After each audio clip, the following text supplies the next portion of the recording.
I've been here before. Every sight and every sound feel as familiar as yesterday. Whenever that was. We're riding the subway home from the Barclays Center. I got a seat by the window. It's Friday evening, and Christmas is just days away. The Brooklyn Nets just lost to the New York Knicks. The thum-da-doom of the tracks rumbles in my bones. All the heads of all the passengers bob to the rhythm. My eyes are drifting shut. I'm sleepy from all the shouting and popcorn eating and Millie rocking during timeouts. I stare out the dark glass. The tunnel speeds along, and sharp dashes of light blast by like laser beams. The subway window reflects the inside of the car. I can see my best bud Too Tall, my primo prima Veronica, and my Uncle Crooked Eye, dead asleep and snoring. And there's myself, looking right back at me. High cheekbones, hair twists growing long up top. The subway lights flash off. It's pitch dark, and then light again. As we roll into Rick Street, my uncle's eyes snap open like he's got some kind of sixth subway sense, and he's awake and talking. But I know what he's going to say before he says it. Let's go, sleepy faces. Let's go, sleepy faces, as I stop. You want to talk, Unc? You want to talk, Unc? Says Veronica, standing and steadying herself as the train slows to a stop. You snore louder than the express train. As we exit the train, file through the turnstiles, and climb the staircase to the street, I'm thinking about how the first thing I'll see on the horizon is the Black Rock of BK, as the news started calling it.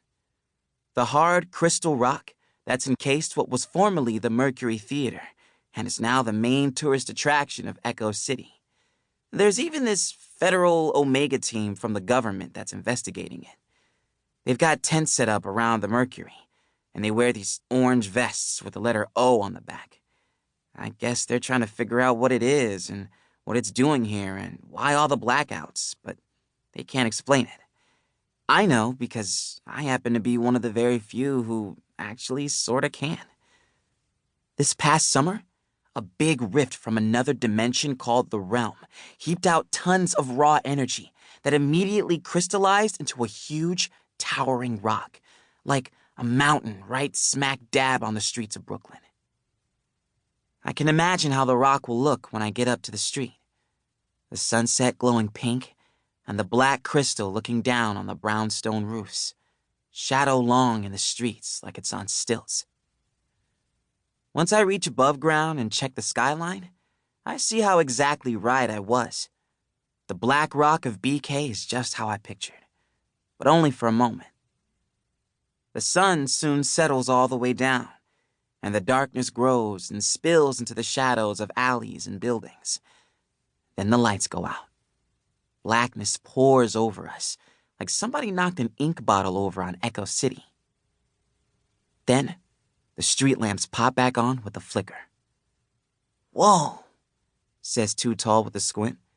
These outages are a trip, boy. He zips his bubble coat up and pulls his skull cap over his ears, like the lights going out made it colder somehow.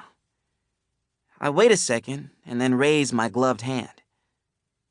Let there be dark, I say, as the streetlights dim and go out again, the way they do when you're close to the Mercury. It feels even darker than last time. King, you're really freaking us out, you know? If you're doing this, could you stop, please? He asks, looking at my gloved hand. What I mean is, he clears his throat and drops his voice an octave deeper. I'm not scared of the dark at all. Not at all, says Veronica. But I'm not doing it. I just know when it will happen. Because I've been here before.